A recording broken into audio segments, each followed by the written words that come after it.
아니하니라. 아멘. 네, 오늘도 주의 날을 맞이하여서 또 하나님을 예배하기에 이 자리에 나오신 우리 사랑하는 성도 여러분들을 주님의 이름으로 축원합니다. 우리 함께 반갑게 인사하겠습니다. 반갑게 인사합시다. 잘 오셨습니다. 큰 은혜 받으시기 바랍니다. 잘 오셨습니다. 큰 은혜 받으시기 바랍니다. 네, 한 1분 전보다 얼굴빛이 조금 더 밝아지신 것 같아요. 네, 어제 밤에 잠을 잘 못 주무셨는지 아니면 아침 식사가 좀 시원찮았는지 네, 좀 피곤한 모습이셨는데 그래도 예수 믿는 사람들의 얼굴빛이 밝다라고 한 것처럼 오늘 우리가 서로 또 밝게 인사할 때 다시 한번 우리의 마음이 좀 회복되는 것 같죠? 그렇죠? 또 인사하니까 또 누가 또 인사해 주니까 좋잖아요. 그렇죠? 그래서 이 예배 시간에 나 혼자 예배 드리는 게 아니라 주변에 사랑하는 성도들과 또 함께 예배한다는 마음을 가지고 오늘 기쁜 마음으로 또 즐겁게 주님을 예배하고 또 하나님이 우리에게 예배하신 은혜를 누리는 시간 되기를 간절히 소망합니다. 오늘 우리가 나눌 하나님의 말씀은 사도 바울의 2차 선교에 관한 내용입니다. 우리 제목에서 좀 유추할 수 있는 것처럼요, 사도 바울이 2차 여행을 다니던 중에 그의 영적으로 좀 탈진, 심각한 탈진이라고 봐야 될까요? 그 정확한 탈진이라는 표현은 사용하지 않지만 정황상 그가 영적 탈진에 빠지게 됩니다. 근데 그 상황 가운데서 하나님이 그와 함께 하시고 많은 사람들을 붙여주심으로 말미암아 그가 이 어려운 시기를 잘 이겨내고 또 하나님의 기뻐하시는 선교의 사명을 잘 감당케 합니다. 그래서 오늘 말씀에서는 하나님이 어떻게 그의 선교 사역을 주도하시는가, 어떻게 낮아져 있고 지쳐 있는 그를 붙들어 주시는가, 이것에 관해서 우리가 조금 더 자세히 나누고자 합니다. 사도 바울 하면 선교로 참 유명하지 않습니까? 1차 선교, 2차 선교, 3차 선교 또는 4차 선교라고 그렇게 얘기를 합니다. 과연 사도 바울이 이 선교 사명을 감당할 수 있었던 그 원동력은 무엇이었을까? 해외 나가서 여러분 지나다 보면요, 고향이 그립지 않습니까? 여행도 좋지만 이제 일주일, 2주일 그렇게까지 가보셨는지 모르겠습니다. 그런데 시간이 지나다 보면 결국에는 집밥 먹고 싶고 집에 가야 마음이 좀 안정되는 것을 느끼게 됩니다.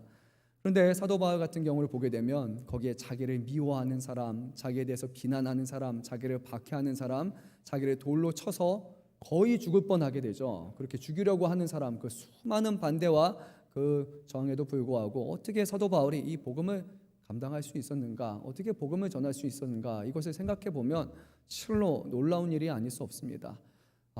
우리 가족도 아니고 처음 보는 남남인데도 불구하고 그가 복음을 전하고 이 일을 위해서 자신의 삶을 온전히 드릴 수 있게 됩니다. 어떻게 사도 바울이 이 일을 감당할 수 있었는가? 그것은 다메섹 도상에서 예수님께서 그를 만나 주시고 이방인의 빛으로, 이방인의 복음을 전하는 사람으로 그를 세워 주셨다라는 이 사명감 하나 때문에 사도 바울이 자신이 죄인이었고 용서받았고 하나님의 은혜로 말미암아 복음을 전할 수 있는 사명을 주셨다는 이 확신 하나를 가지고 그가 이 사명을 감당하게 됩니다. 사명을 가지고 일을 감당했지만 문제는 그에게 사명감이 흐려지게 될 때 결국 그가 깊은 영적인 침체가 찾아오게 됩니다. 그래서 우리 사랑하는 성도 여러분께 한번 묻습니다. 여러분, 하나님께서 수많은 사람들 가운데 여러분들을 자녀 삼으셨고 여러분들을 교회로 지금 세우신 이유가 꼭 우리 자신을 구원받는 것, 그거 하나만을 위해서 주님이 우리를 부르셨습니까? 아니면 우리를 먼저 구원받게 하시고 우리를 통하여서 믿지 않는 사람들에게 복음을 증거하는 일에 사용하시기 위해서 우리를 부르셨습니까? 전자인 것 같습니까? 후자인 것 같습니까? 후자인 거. 근데 왜 이렇게 답이 좀 약하죠? 후자인데 후자라고 말하면 뭔가 부담이 되셔서 지금 그런 겁니까? 아니죠. 나만 구원받는 것이 아니라 나를 통해서 축복의 통로가 돼서 수많은 사람들에게 복음을 증거하는 것을 위해서 우리를 세워주신 것 아닙니까? 그러면 여러분들 어떻게 이 일을 잘 감당하고 있습니까? 복음을 증거하고 있습니까? 어떤 방식으로 축복의 통로가 되고 있습니까? 그렇게 생각하면 참 부담스럽게 여겨지기도 합니다. 왜 우리가 이것을 부담스럽게 여기는가? 왜 우리가 이 일을 감당하지 못하는가? 우리가 왜 또 그 일에 대해서 지금 멈추고 있는가? 그 이유는 하나님이 우리를 이 일을 위해서 세워주셨다라는 것, 하나님의 거룩하신 일에 우리를 통해서 이 일을, 복음을 전한 일을 이루신다라는 것을 어쩌면 우리가 좀 잊어버린 것이 아닌가 생각해 봅니다. 처음에는 예수님을 향한 그 마음에 너무나 감격해서 복음을 전하고 교회 나오세요, 예수 믿어야 돼요 라고 얘기를 했지만 신앙이 점점 깊어져 가면 그것도 더 깊어져야 되는데 그게 아니라 아유 뭐 그냥 교회 나오면 되지, 그냥 그 정도로 우리의 삶이 점점 안정화되게 되고 우리에게 주시는 사명에 대한 그 뜨거운 마음도 점점 안 좋게 반비례하는 것 같습니다.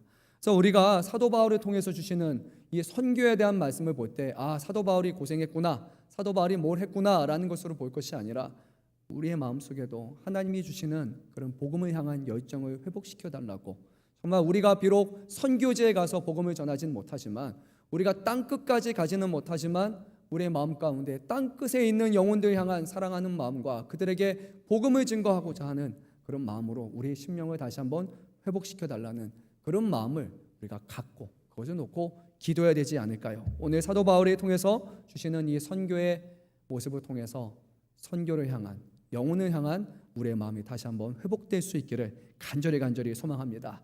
근데 우리가 사도행전 말씀을 보게 되면 이거는 우리가 다짐한다고 되는 것이 아닙니다.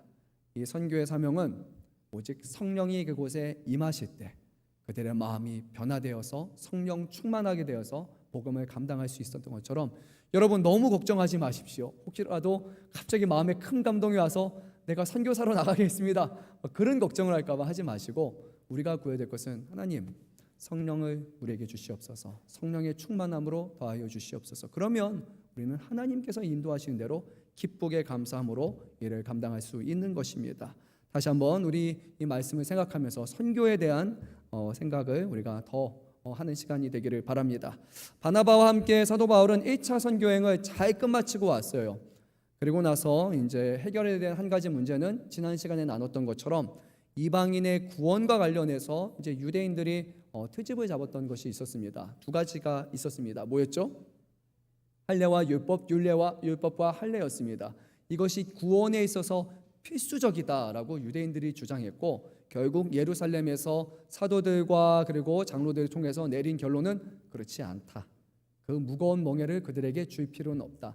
다만 그들 안에 있는 어떤 음행을 제거해야 되고 우상 숭배하는 것을 제거해야 될 것이고, 그리고 어떤 동물을 죽이는 데 있어서 목을 비틀어 죽이는 그런 잔인한 것, 또 음식을 필제로 먹는 이것만 그만하면 다 괜찮다라고 그렇게 전하게 됩니다. 사도 바울은 이 기쁜 소식을 가지고 이제 1차 선교여행 때 자기가 전했던 선교지를 다시 한번 되돌아가면서 그들에게 이 소식을 전하고 그들의 믿음과 신앙을 고취시키기 위해서 다시 한번 2차 선교여행을 준비하게 됩니다. 근데 1차 선교여행을 여러분들이 아시는 분은 아시겠지만 사도 바울의 선교는 이르지 않았습니다. 한 곳에 가서 잘 세우고, 자 이제 내가 다른 곳으로 가서 또 복음 전하겠습니다. 또 두 번째로 가서 복음 전하고, 자 이제 우리 세 번째 가서 복음 전하겠습니다. 이런 방식으로 단 한 번도 이루어진 적이 없습니다. 사도 바울과 이 바나바가 1차 선교여행 때 구브로 섬을 떠나 버가를 거쳐서 비시디의 안디옥에서 이제 유대인 회당에서 복음을 전하게 됐어요. 많은 유대인과 이방인들이 복음을 받아들였지만 어떤 일이 발생했냐면 이들을 시샘하는 유대인들이 들이닥쳤고, 결국에 그들을 피해서 이고니온이라는 곳으로 이동해야 됐습니다. 그러니까 자발적으로 다른 곳으로 옮긴 것이 아니라 항상 유대인들에게 도망 다녀야 됐어요. 근데 이고니온에서 또 다시 복음을 증거할 때 많은 유대인과 이방인이 복음을 받아들였습니다. 또 어떤 일이 일어났을 것 같습니까? 또 유대인들이 찾아와서 또 회방을 놓습니다. 그래서 이제는 또 루스드라라는 곳으로 이제 이동하게 됩니다. 근데 여기서 이제 안진뱅이가 일어나는 기적이 일어나게 되고, 그리고 나서 막 사람들이 이 사람들이 신이 아니냐, 신의 형상이 온 것이 아니냐 이렇게 얘기하면서 바울과 이제 바나바가 아니다 우리는 그렇지 않다라고 얘기하는 찰나에 또 어떤 일이 일어나냐면, 그 전에 있었던 안디옥에 있었던 유대인들과 또 이제 이고니온에 있었던 유대인들이 같이 또 도착해가지고 또 이들을 비방하기 시작한 거예요. 그래서 결국 바울은 마을에서 돌에 맞아서 거의 죽은 것처럼 됩니다. 거의 죽을 뻔했는데 기적적으로 그가 회복이 되었어요. 그리고 더베에서 결국 복음을 전파하게 되고, 그리고 여차에서 복음을 전파하면서 1차 여행을 마치게 되는데, 그의 여정을 보게 되면 결국 핍박 가운데, 그리고 자신의 의지대로 된 것이 아니라 정말 떠넘겨져서 도망다니면서 하는 그런 선교였음을 보게 됩니다. 사도 바울이 1차 여행을 잘 마치고 나서 이제 2차 여행을 준비하면서 그런 생각이 들었어요. 과연 1차 선교지에서 어떤 열매가 맺혀졌을까? 잘 세우고 모든 것을 잘 마무리하고 왔다라면 그러면 뭔가 기대할 만한 것이 있었을 텐데 도망가듯 쫓기듯 갔다고 생각해 보세요. 그러면 거기 있는 성도들의 마음에 이상한 걸 전하는 것이 아닌가라는 그런 마음과 의심이 당연히 찾아들지 않겠습니까? 과연 1차 선교지에서 어떤 열매가 맺혔을까? 사도 바울은 기대 반, 염려 반 이것을 가지고 바나바와 이제 2차 선교 여행을 준비하게 됩니다. 하지만 거기서 서로의 이견 충돌로 인해서 결국에 바나바와 사도 바울이 이제 서로 흩어지게 되고 사도 바울은 예루살렘에서 온 신라와 함께 이제 2차 선교지 소아시아 지역, 오늘로 말하면 이제 터키 쪽을 복음을 전하는 것을 목표로 두면서 기존의 1차 여행에 왔던 곳을 한번 되돌아보며 이제 터키 지역으로 이제 복음을 전하려고 합니다.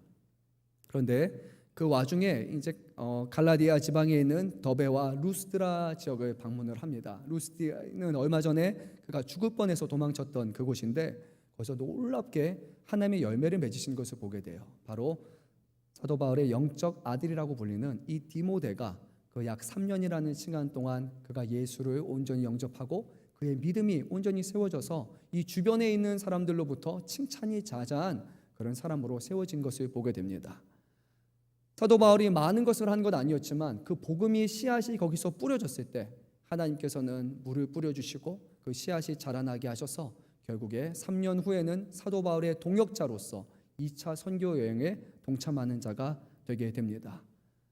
시작은 좀 어려웠지만 새로운 동역자 신라와 또 디모데를 얻고 이제 사도 바울은 그 2차 선교 여행을 점점 시작하게 되는데 거기서 또 다시 한번 하나님이 개입하심을 보게 됩니다.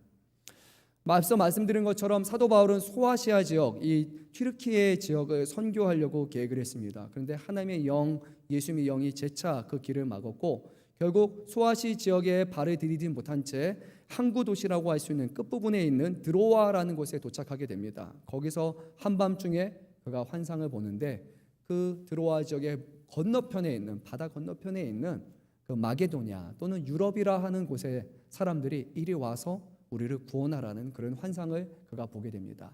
그리고 사도 바울은 깨어서 이것이 예수님께서 그동안 자기가 소아시아 지역에서 선교를 막았던 이유이며 주님이 원하시는 방식은 소아시아가 아니라 바로 유럽을 향한 선교라는 것을 그가 깨닫게 되고 이제 마게도냐 빌립보로 그가 향하게 됩니다. 그 빌립보에 도착해서 하나님이 예비하신 여인 바로 자색 옷감을 만들어서 파는 그런 루디아라는 여인을 만나게 되고 그녀와 그의 가족이 회심되게 되고 그리고 빌립보 교회가 그의 가정으로부터 세워지게 됩니다. 하지만 또 다시 사도 바울에게 어려움이 찾아옵니다. 그가 빌립보 감옥에 또 갇히게 돼요. 거기서 어려움이 있었지만 또 놀랍게 하나님이 밤중에 기적을 베풀어 주셔서 옥문이 다 열리게 되고 그리고 거기서 사도 바울이 도망갈 수도 있었지만 사도 바울과 신라가 도망하지 않았고 결국 그 일로 말미암아 간수장이 예수님을 영접하는 놀라운 역사가 일어나게 됩니다. 빌립보를 떠나서 이제 사도 바울은 데살로니가에 가게 됩니다. 거기에 유대인 회당에서 복음을 전했는데 많은 사람들이 믿었지만 또 우리가 예상했던 것처럼 유대인들이 찾아와서 또 반대를 했고 결국 그곳에서 그는 도망해야 됐습니다. 또 이제는 어디로 가야 될까요? 베레아라는 곳을 가게 됩니다. 그곳에 복음을 전합니다. 근데 이곳 베레아에 있는 사람들은 하나님의 말씀에 대한 아주 깊은 관심을 갖고 있는 사람들이었고 성경의 말씀에 따르면 그 마음이 너그러운 사람이어서 사도 바울이 전하는 이 예수가 하나님의 아들이시고 예수가 죽은 자 가운데서 다시 살아나신 메시아고 그리스도시라는 이 말씀에 그들이 대뜸 화내지 않고 그것을 받아들이게 돼요. 그런데 그 받아들이는 과정이 사도 바울의 말과 자신들이 아는 성경을 대조해 보면서 이것이 맞는 것인가라고 그들이 그것을 살펴보는 중에 결국 이것이 맞다라는 거 그들이 깨닫고 예수님을 받아들이게 됩니다. 근데 또 누가 왔을까요? 네, 유대인. 이쯤 되면 자동으로 나와야 됩니다. 네, 항상 유대인들이에요. 유대인들이 또 여기까지 찾아와서 방해합니다. 정말 대단한 사람들이 아니에요. 극심한 사람들이에요. 결국 사도 바울은 이곳에 신라와 디모데 두 사람을 남겨두고 자신은 아덴 또는 아테네라는 지역으로 이제 가게 됩니다. 이곳에서 이제 철학자들과 그들이 논쟁을 하면서 복음을 전하게 됩니다. 그 전까지 사도 바울의 사역을 보게 되면 제일 먼저 갔던 곳이 어디입니까? 지역에 가게 되면 지역에 있는 한 장소를 찾았어요. 회당이라는 곳을 가게 돼요. 여기는 유대인 남성이 10명 이상만 되면 하나님을 예배하기 위해서 말씀을 같이 나누기 위해서 모이는 그런 장소였어요. 유대인들의 어떤 커뮤니티라고 할 수 있는 곳이 바로 이 회당이었어요. 그러니까 사도 바울의 사역은 주로 유대인들이나 아니면 하나님을 믿는 이방인들을 대상으로 복음을 전하면서 그 하나님이 아들 되시는 예수 그리스도를 이 땅에 보내셨고 그 아들을 믿는 자가 영생을 얻을 것이라는 복음을 전했던 거예요. 그런데 이제 아데네라는 곳에서는요 전혀 다른 사람들을 마주하게 됩니다. 이 사람들은 유대인도 아니었고 이 사람들은 전혀 다른 신앙관을 갖고 있었던 거예요. 신을 섬기고 있었는데 그 신의 이름이 뭔지도 모를 정도로 그런 신들을 섬기는 사람들 앞에 이제 사도 바울이 철학자들과 논쟁을 하게 됩니다. 많은 사람들이 회심하면 좋았겠지만 그곳에서 아주 소수의 사람만이 예수님에 대한 관심을 갖고 믿게 됩니다. 그 이로 인해서 사도 바울이 어떤 신앙적인 박해가 있었던 것은 아니지만 아주 작은 결실 그것에 만족하고 결국 아덴을 떠나서 이제 고린도를 향하게 됩니다. 그리고 오늘 우리가 나누는 말씀의 배경은 바로 이 고린도라는 것을 기억하시기 바랍니다. 아덴을 떠나 고린도에 이르렀을 때 사도 바울의 영적 상태는 어땠을까요? 우리가 사도행전 말씀에는 기록되어 있지 않지만 고린도전서 2장 3절 말씀을 보면은 사도 바울이 어떤 상태였는지를 아주 자세하게 묘사를 합니다. 우리 이 말씀을 한 목소리로 읽도록 하겠습니다. 내가 너희 가운데 거할 때 약하고 두려워하고 아멘. 어떤 상태였다고요? 준비된 상태였습니까? 아니었습니다. 약했다, 두려워했다, 심히 떨었다. 여러분 사도 바울하고 좀 매치가 안 되지 않습니까? 우리가 생각하는 사도 바울은 어떤 사람이에요? 나는 죽고 예수가 내 안에 사시는 것이라. 로마에 향하면서 죽음을 향해 가면서도 두려워하지 않고 그곳에 가서 죽는 것도 하나님의 뜻이라면 가겠노라라고 다짐했던 사람이 바로 사도 바울이었어요. 돌 맞아서 매 맞았고 사람들에게 박해당하고 배를 타다가 난파당하기도 하고 강도당하고 굶기도 하고 수많은 어려움들이 있었는데도 불구하고 끝까지 그 복음을 전했던 사람이 바로 사도 바울 아닙니까? 그런데 이 고린도 지역에 도착한 그 순간 사도 바울의 상태는 약했다, 두려워했다, 심히 떨었다. 이것이 그의 고백이었습니다. 그런데 이 고린도 지역은요 그렇게 만만한 선교지는 결코 아니었습니다. 가면 복음 전하면 사람들이 언제든지 복음을 받아들일 수 있는 그런 지역이 아니라 이 당시에 고린도는요 말만 꺼내면 모두 다 아는 어떻게 타락하고 사람들이 물질 좋아하고 환락에 빠져있는 그런 도시, 아주 부패하고 그리고 좀 안 좋은, 성적으로 안 좋은 도시가 바로 이 고린도라는 곳이에요. 그래서 고린도화되다라는 표현을 사용하면 성적으로 문란해지다라는 용어라고 그렇게 부를 만큼 이 고린도는 아주 유명한 그런 도시였습니다. 왜 고린도가 이런 도시였는가? 그것은 바로 그들의 지역적인 특성을 갖고 있는데요. 이 고린도는 그리스 본토와 펠로폰네스 반도를 연결하는 이 교차 지점에 있는 거예요. 근데 이 두 가지가 만나는 지점은 항상 무역로가 발달하게 됩니다. 그리고 이 고린도 지역에서는 두 항구가 있어가지고 에게해와 또 아드리아해를 연결하는 아주 중요한 무역로였기 때문에 우선 이 무역의 중심지에는 많은 사람들, 많은 인종들, 많은 민족들, 많은 다양한 문화들이 꽃피우게 되고 그리고 무엇보다 돈이 많은 곳이었기 때문에 여기에 아주 타락이 일어나게 됩니다. 이 고린도 교회는 아주 경제적인 번영을 이뤘던 그런 도시였고 뿐만 아니라 이곳에는 뭐로 유명했냐면 이스트미아 경기라고 해서 이 당시에 가장 유명했던 체육 경기가 뭐였을 것 같습니까? 오늘날에도 우리가 계속 하고 있는 게 있어요. 올림픽이죠, 그렇죠? 올림픽인데 올림픽 바로 다음에 해당하는 체육 경기가 바로 이 이스트미아 경기였어요. 그러니까 우리가 뭐 올림픽 다음에 아시안 게임 뭐 이렇게 생각할 수 있을 것 같아요. 근데 그 경기가 이루어지고 많은 사람들이 또 그런 체육에 참여하고 또 마시고 같이 즐겁게 또 이것을 즐겼기 때문에 사람들의 관심사가 어떤 이런 오락거리 또 유흥거리 또 이렇게 그런 부분에 있음을 보게 됩니다. 뿐만 아니라 이곳에는 또 다양한 신전과 다양한 종교가 공존해 있었어요. 수많은 사람들이 오가는 그런 곳이었기 때문이에요. 특별히 아프로디테 신전이 이곳에서는 아주 유명했고, 그리고 이 여신전은 성적인 타락과도 관계가 있는 그런 신전이었습니다. 오늘날로 생각해 보면 다양한 민족이 오가고 무역이 활발한 그런 국제 도시라고 그렇게 보면 좋을 것 같습니다. 오늘날 여러분 어느 도시가 생각이 나십니까? 동양권을 보게 되면 홍콩이라고 할까요? 중국에는 상하이라는 도시를 한번 생각해 볼 수 있을까요? 좀 더 서양권으로 가게 되면 뉴욕 또는 로스앤젤레스, 그리고 남미와 북미를 연결하는 마이애미, 이런 곳이라고 우리가 생각해 볼 수 있어요. 이런 곳에서 복음 사역 감당하는 건요 정말 쉬운 일이 아닙니다. 우선 잘 사는 동네예요. 사람들이 필요 없습니다. 신은 그냥 자신들이 원할 때 믿는 거고, 자신들의 필요를 따라 그냥 믿는 거지, 절대적으로 신의 존재 앞에 자신들이 엎드리거나 경외하거나 하지 않습니다. 이미 즐길 것도 많고 돈도 많고 자신들이 누리고 살아갈 게 너무 많기 때문에 복음을 전하기가 너무 어려운 곳이었어요. 그런데 사도 바울이 이곳에 준비된 상태로 간 것이 아니라 그 또한 두렵고 지쳐 있었고 또 염려하는 가운데 영적인 탈진 상태에서 그가 이곳을 가게 됩니다. 왜 사도 바울이 이곳에 갈 때쯤 이렇게 지쳐 있을까? 저는 말씀 묵상하면서 떠오르는 구약의 인물이 하나가 있었어요. 엘리야 선지자가 떠올랐던 것 같아요.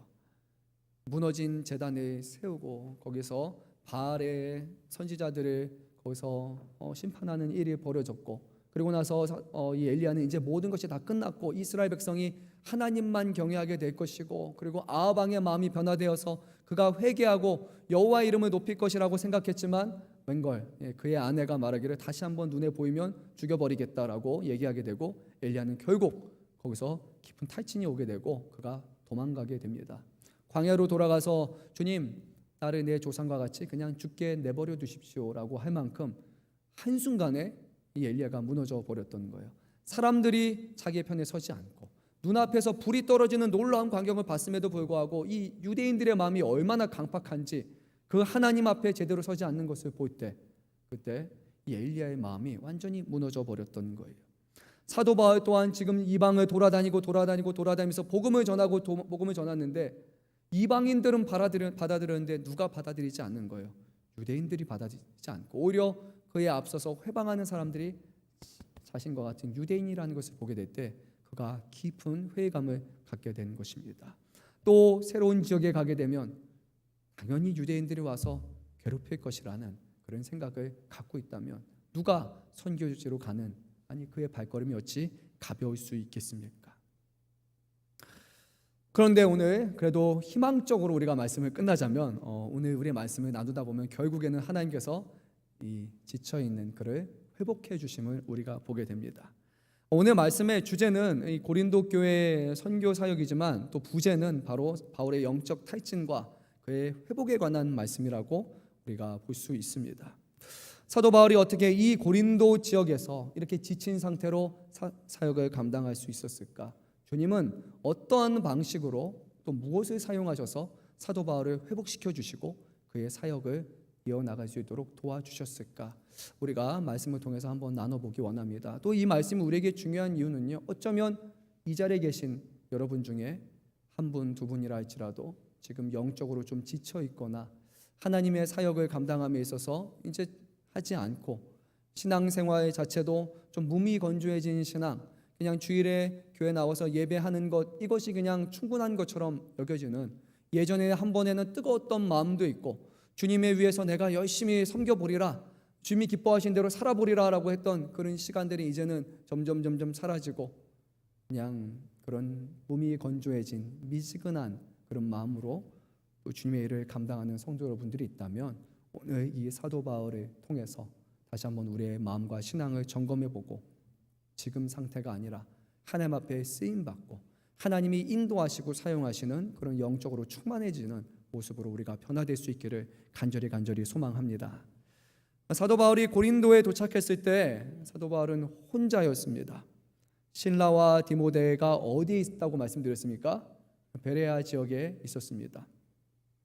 이제 그러던 중에 하나님께서 이제 사도 바울에게 또 다른 사람을 붙여주시는데요, 바로 아굴라 또는 브리스길라입니다. 아굴라가 남자고 브리스길라가 여자인데 처음에는 시작이 아굴라와 브리스길라로 시작하지만 나중에 말씀을 계속해서 보다 보면 여자인 브리스길라가 더 앞으로 오게 되고 남자인 아굴라가 뒤로 갑니다. 그래서 브리스길라인 그 아내가 더욱더 선교의 사역에 귀하게 쓰임을 받는 것을 보게 됩니다.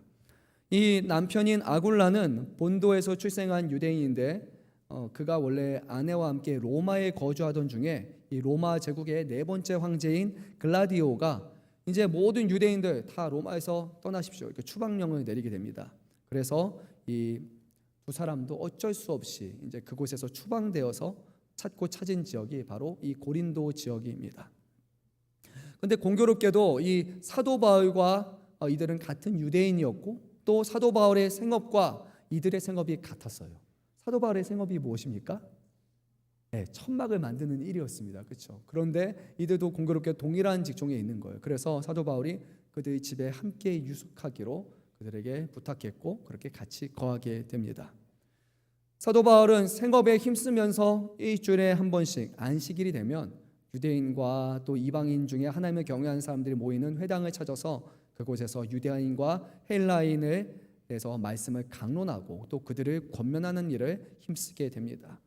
말씀을 보게 되면 강론과 권면이라는 두 가지를 동시에 사용하시는데요. 강론이란 그냥 설교만 하는 것이 아니라 말씀을 자세히 풀어서 가르치고 또 이 말씀에 대한 논박을 하면서 그들을 설득시키고 이해시켜서 그들이 이 말씀을 받아들이도록 하는 것입니다.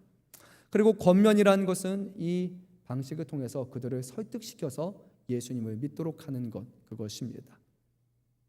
이전에도 그렇듯이 사도 바울의 주된 사역은 회당에서 복음을 전하는 것으로 예수께서 그리스도이심을 전하는 것이었어요.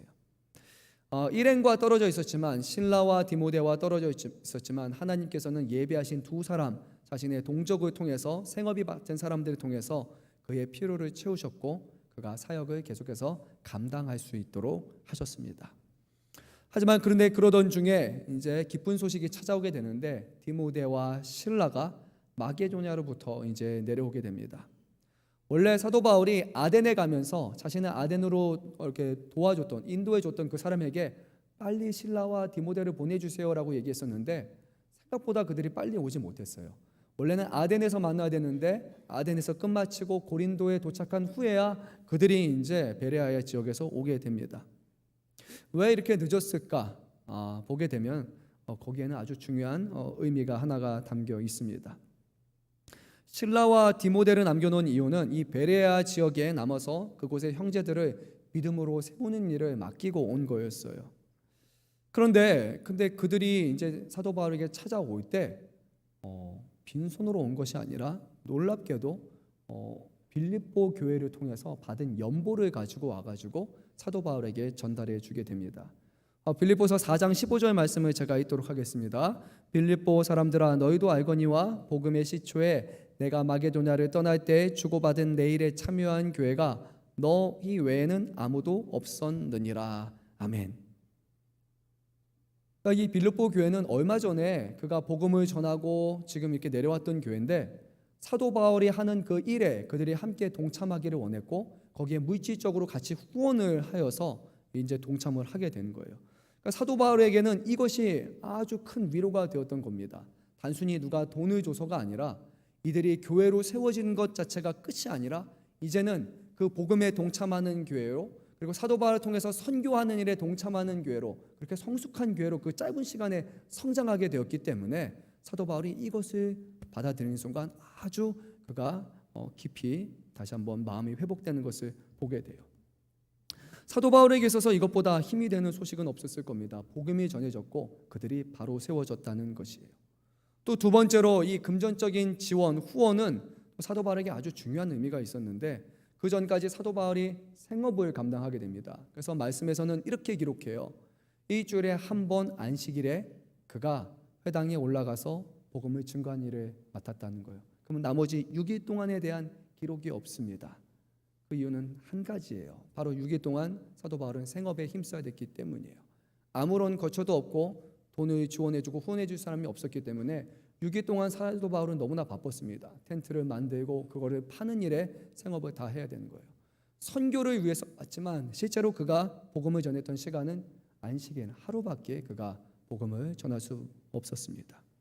그런데 지금 이 두 사람을 통해서 금전적인 후원이 오게 되었고 자신의 생업을 내려놓고 이제 헌신되게 매일매일 복음을 전할 수 있는 기회가 생긴 것입니다.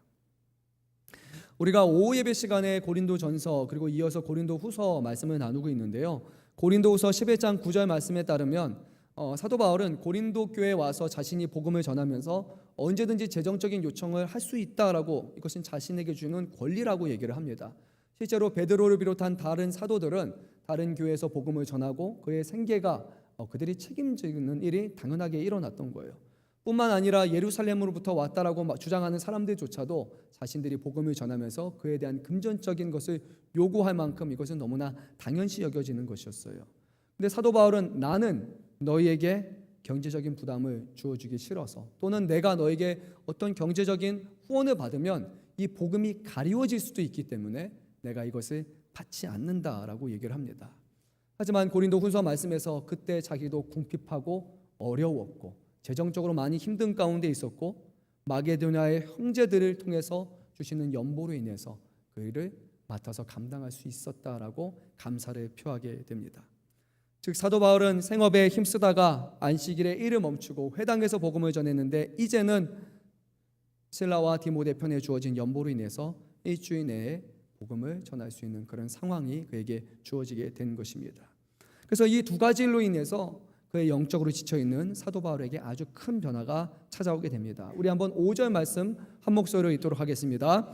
실라와 디모데가 마게도냐로부터 내려오매 바울이 하나님의 말씀에 붙잡혀 유대인들에게 예수는 그리스도라 밝히 증언하니 아멘. 사도 바울이 무엇에 붙잡히게 되었다고요?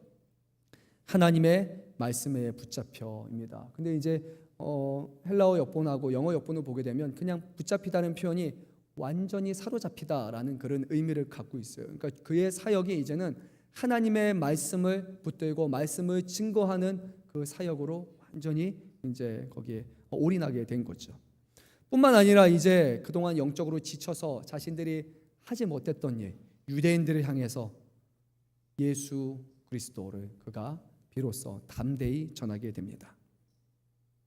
아덴 지역이었어요. 고린도 오기 전에 바로 아덴 지역에서 사도 바울이 하나님을 믿지 않는 사람들, 철학자들에게 복음을 증거할 때 그가 어려움을 겪게 되었는데 그 이유가 무엇인가 하니 예수 그리스도가 하나님의 아들이시고 그가 죽은 자 가운데서 살아났다라는 복음을 전할 때 이 사람들이 어떻게 반응했냐면 다 비웃었습니다. 첫째 문제는 이것이에요. 신이 죽었다라는 것 자체가 말이 안 되는 거예요. 신이 죽으면 더 이상 신이 아닌 거예요. 신은 불멸한 존재여야 한다는 것이 당연한 인식인데 불구하고 신이 죽었다. 무기력한 신이 아닌 겁니다. 둘째로 죽은 자가 살아났다라는 것, 어떻게 죽은 신이 살아났냐? 이것은 그들이 도저히 받아들일 수 있는 것이 아니었습니다.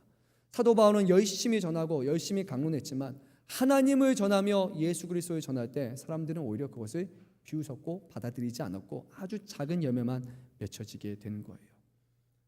그래서 마게도냐에서 그가 예수님을 전하는 일에 많이 지쳐서 일을 제대로 하지 못했지만 이제 빌립보에서부터 일어난 마게도냐 지방에 일어난 복음의 열매로 인해서 그가 다시 하나님의 말씀에 붙들리게 되고 그리고 예수가 그리스도이심을 전할 수 있었던 것입니다.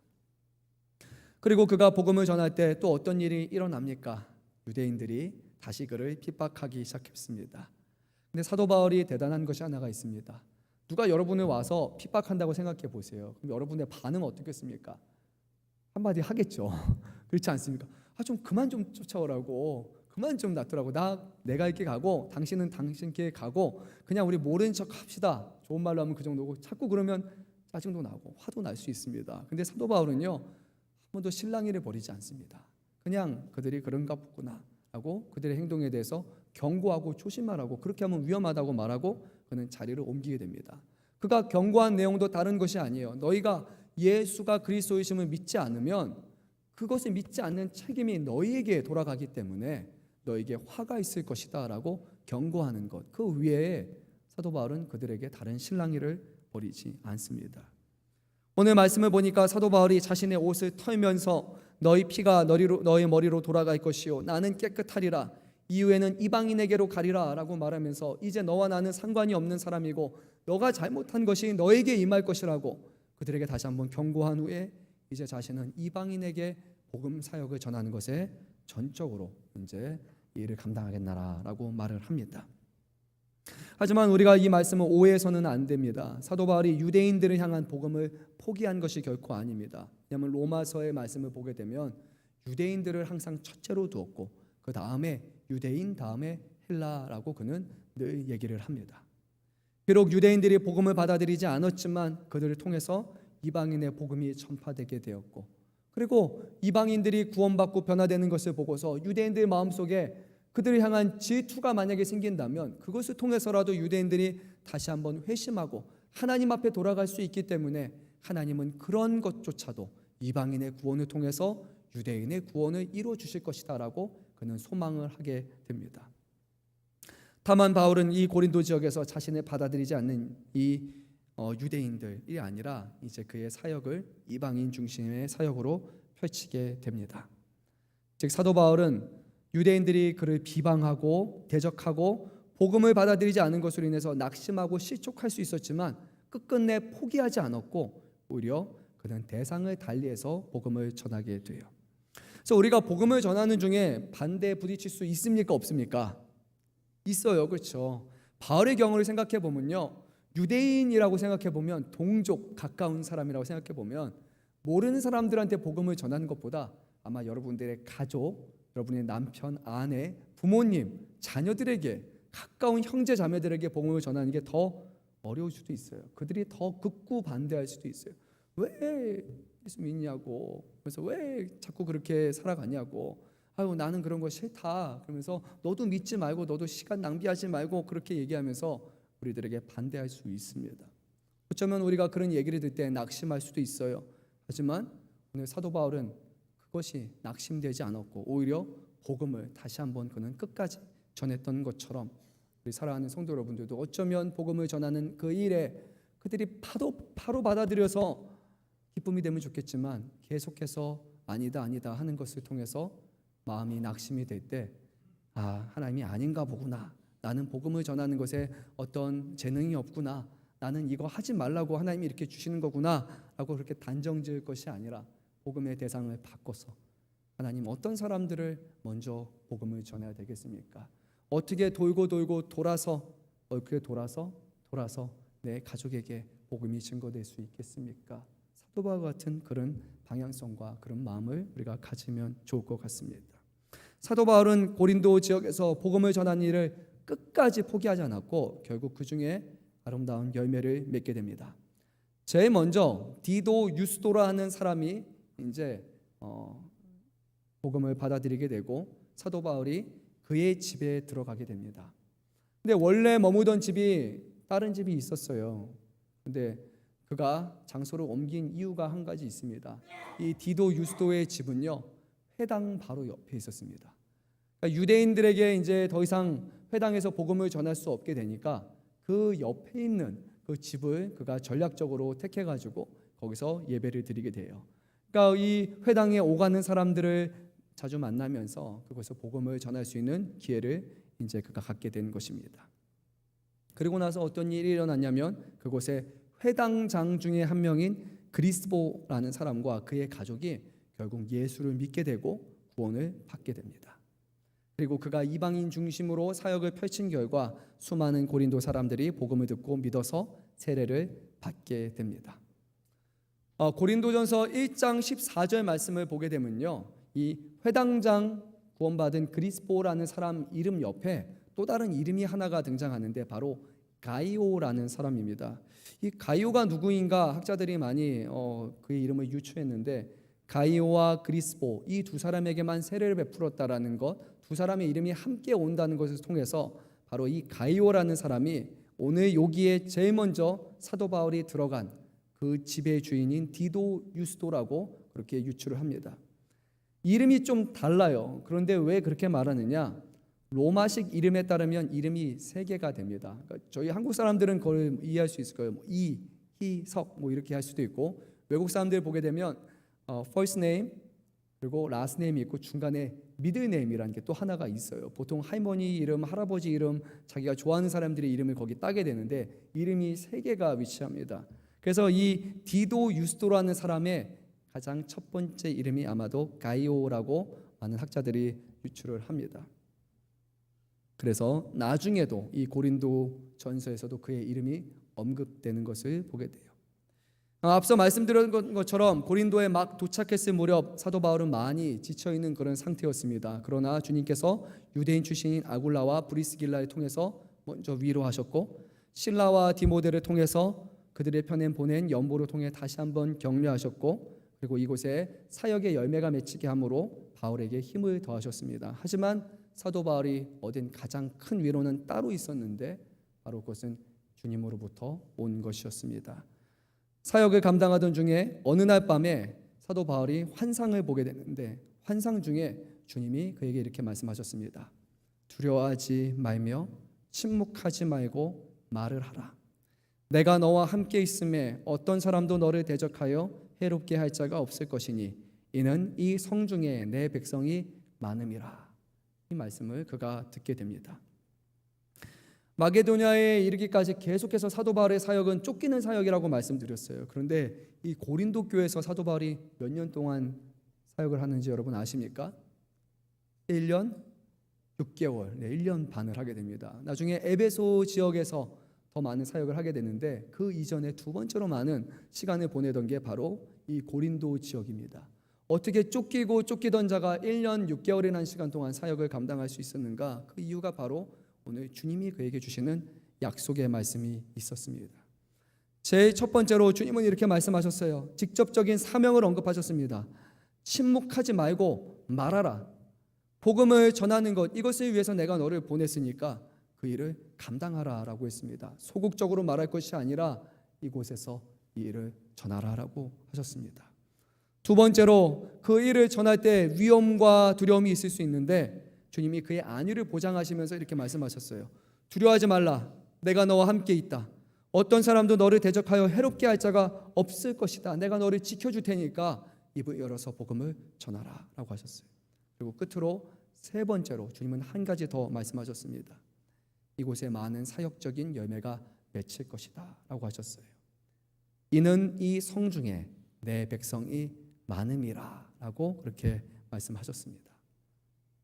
사도 바울에게 다양한 사람을 통해서 격려해 주셨지만 그 어떤 격려보다 주님이 주시는 격려가 필요했어요. 어떻게 사역을 감당해야 될 것인가? 내가 하는 사역이 정말 하나님 보시기에 옳은 것인가? 이곳에 머물러야 될 것인가? 이런 방향으로 사역하는 것이 하나님이 이끄시는 것인가? 그 수많은 의문이 있을 수 있었겠지만 왜냐하면 왜 계속 쫓겨다닙니까? 주님이 마게도니아 지역을 열어주신 것이라면 환대받아야 되고 사람들이 나를 맞이해야 되고 거기에 수많은 사람들이 구원을 받아야 되는 것 아닙니까? 이곳으로 오라라고 얘기해서 왔더니 왜 나는 쫓겨만 다녀야 됩니까? 사도 바울이 어려움 가운데 있었지만 주님이 그에게 나타나셔서 예비한 영혼들이 많다라고 말씀하실 때 그에게 담대하라고 말씀하실 때 복음을 전하라고 하실 때 사도 바울이 비로소 다시 한번 회복되게 됩니다. 우리가 잘 아는 것처럼 구약의 엘리야가 회복된 것도 자기 스스로 일어난 것이 결코 아니었습니다. 주님께서 나는 고향 이제 죽겠다라고 말하는 엘리야에게 까마귀를 통해서 먹을 것을 천사를 통해서 먹을 것을 그에게 두 차례 걸쳐서 주셨고 그가 힘을 얻어서 다시 호렙산으로 갔을 때 그곳에 놀라운 광경을 보여주셨는데 그것도 아니라 아주 세미한 소리로 주님께서 그에게 다가오셔서 그의 사명감을 불어넣어 주시며 앞으로 너가 어떤 일을 감당해야 될 것이고 누구를 세우고 누구를 만나서 어떤 일이 이루어 주실 것이라는 그 약속을 주셨을 때 바로 이 엘리야가 다시 회복되어서 삶을 하나님 앞에 드릴 수 있었던 것처럼 그가 예수님을 통해서 사도 바울이 자신에게 주신 사명을 회복하게 된 것을 보게 됩니다. 사랑하는 성도 여러분, 여기까지 여러분 멈춰서 생각해 보시길 바랍니다. 우리가 복음을 감당하는 것, 교회로서 살아가는 것, 우리 한 사람 한 사람이 주님의 증인되며 살아가는 것, 이거 우리에게 주시는 주님의 사명이었습니다. 몇몇 특별한 사람에게만 주시는 것이 아니라 모든 제자들에게 주시는 그런 사명이었습니다. 그런데 어쩌면 우리가 이것을 잊어버리고 말았어요. 그리고 우리가 엉뚱한 곳에서 이것을 찾고 있는지도 모릅니다. 도와줄 동역자가 있으면 일을 할 수 있을 것 같은데, 누가 나를 잘 가르쳐주고 나를 잘 준비시켜주면 될 수 있을 것 같은데, 어쩌면 우리는 사람을 먼저 찾고 있을 수도 있고, 또는 어떤 물질을 통해서 돈이 많아지고 후원이 많아지고 재정이 풍족하면 우리가 이 일을 더 잘 감당할 수 있을 것이다 라고 그렇게 생각할 수 있어요. 어느 정도까지는 물론 가능합니다. 하지만 정말로 우리가 하나님의 일을 감당할 수 있는 것은 다른 것이 아니에요. 주님이 우리 마음 가운데 그 사명감을 회복시켜 주실 때, 주님께 구하고 주님이 이를 위해서 우리를 사용하시기를 원하신다는 확신을 주실 때 비로소 우리는 일을 감당하는 겁니다. 사도행전에서 사도들이 복음을 전할 수 있었던 것, 땅끝까지 갈 수 있었던 것의 가장 필수적인 사건이 무엇이었습니까? 오직 성령이 너에게 임하시면 이라고 말씀하셨어요.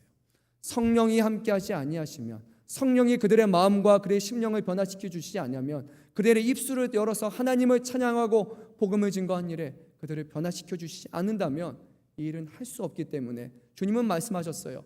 오직 성령이 너에게 임하시면 그제서야 너희가 이 일을 감당할 수 있다라고 말씀하셨습니다. 오늘 우리에게 필요한 것은 무엇입니까? 사역을 잘할 수 있는 기술을 달라고, 돈을 달라고, 그것이 아니에요. 우리에게 정말로 필요한 것은 주님의 성령을 통해 우리의 마음과 심령을 변화시켜 주셔서 예수님의 복음을 전하는 것, 주님이 기뻐하시는 일을 전하는 것 감당할 수 있도록 우리의 마음을 변화시켜 달라고 기도해야 되는 것입니다. 사랑하는 성도 여러분, 얼마나 기도하고 있습니까?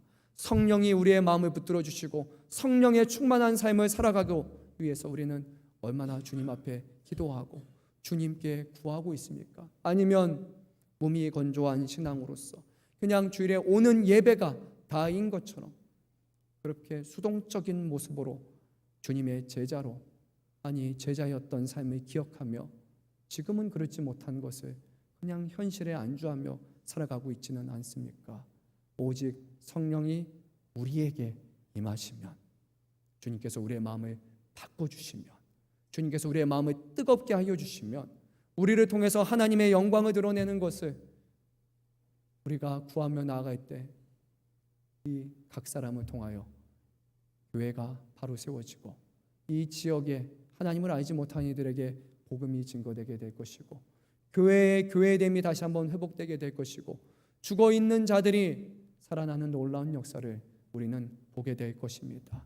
사랑하는 성도 여러분, 하나님을 믿으시고 예수 그리스도의 약속을 믿으시고 그분이 우리에게 구하라 말씀하신 성령을 놓고 구하시기를 바랍니다. 성령 없이 하나님의 일을 감당할 수 없습니다. 성령의 충만함 없이 영혼 사랑하며 복음을 전할 수 없습니다. 우리는 주님의 영이 우리와 함께 할 때 비로소 예수님께 붙들림 받은 자로 하나님의 자녀로 살아갈 수 있습니다. 사도 바울이 이제는 주님의 약속을 받은 후에 끝으로 한 가지 생각지 못한 일이 일어납니다. 고린도가 속한 이 로마, 이 아가야 주라고 부를 수 있는데요, 이곳에 갑작스럽게 지도자가 바뀝니다. 총독이 바뀌게 돼요. 갈리오라는 사람이 총독으로 이제 오게 됩니다. 근데 총독이 바뀌자 이제 유대인들이 기다렸다는 듯이 그들 이 총독에게 가서 사도 바울의 일에 대해서 이제 밀고를 하며 문제를 삼습니다. 13절에서 이렇게 말합니다. 이 사람이 율법을 어기면서 하나님을 경외하고 사람들을 권합니다라고 해요. 이들이 문제 삼은 것은 결국 무엇이었어요? 율법에 관한 것이었습니다. 율법을 어기면서 하나님을 예배하라고 해요. 이상한 것을 가르치고 있습니다라는 거였어요. 당시 유대인들은 로마에 의해 종교가 공인되었기 때문에 이들은 자신의 가르침에 위배된다는 것을 주장으로 삼아서 사도 바울이 이단하라고, 이상한 사람이라고 지금 처리하라고 했었습니다. 근데 얼마 전까지 기존의 총독이 있을 때는 그런 움직임을 보였습니까? 보이지 않았습니까? 보이지 않았어요. 가만히 있었습니다. 근데 갑자기 총독이 바뀌는 순간 옳거니 기회라고 생각한 것입니다. 새로운 총독이 왔으니까 이곳 사정에 대해서 잘 모를 것이다. 또는 기존의 총독하고 좀 다른 성향일 수도 있다. 그리고 민심을 생각해서 우리의 청을 들어줄 수도 있다. 우르르 달려가서 우리가 얘기하면 그러면 청원을 들어줄 수 있다라고 그렇게 얘기한 겁니다. 그리고 그들이 사도 바울에 대해서 하나하나 얘기하고 이제 사도 바울이 자신이 변론할 그런 차례가 되었습니다. 근데 거기서 하나님이 멈추셨습니다. 사도 바울에게 약속을 하셨잖아요. 두려워하지 말라라고 하셨어요. 내가 너와 함께하리라고 하셨잖아요. 그 약속을 이곳에서 바로 총독 앞에, 법정 앞에 이루어 주십니다. 우리 한번 본문의 14절에서 16절까지의 말씀을 읽도록 하겠습니다. 바울이 입을 열고자 할 때 갈리오가 유대인들에게 이르되 너희 유대인들아, 만일 이것이 무슨 부정한 일이나 불량한 행동이었으면 내가 너희 말을 들어주는 것이 옳거니와 만일 문제가 언어와 명칭과 너희 관한 것이라면 너희가 스스로 처리하라. 나는 이런 일에 재판장 되기를 원하지 아니하노라 하고 그들을 법정에서 쫓아내니. 어떤 일이 일어났습니까? 유대인들의 말을 다 듣고 나서 갈리오가 말한 게 부정한 일이냐 불량한 일이냐, 그러면 오케이, 범죄에 관한 거면 내가 들어주겠다. 근데 그게 아니라 언어에 관한 시비냐, 어떤 명칭에 관해서 네가 쓰잘데기 없는 걸로 시비를 거는 거냐, 아니면 너희의 율법에 관해서 그거를 나에게 재판해 달라고 하는 거냐, 그러면 나는 이거 상관없으니까 스스로 해결해라 라고, 나는 재판장 되지 않겠다라고 딱 잘라서 말했습니다. 그래서 그들을 법정에서 그냥 쫓아내고 말았습니다. 갈리오가 상식적인 사람이어서 그 유대인들에 대해서 너무 잘 알고 있어서 그렇게 말했을 수도 있지만 오늘 본문에 말하는 것은 그것은 아닌 것 같습니다. 왜냐하면 17절 말씀을 보면 갈리오는 그렇게 좋은 사람은 아니에요. 어떤 일이 하나 일어나냐면 이 유대인들이 이제 이 법정에서 문전박대 당하고 나서 쫓겨내고 나서 기분이 픽 상했습니다.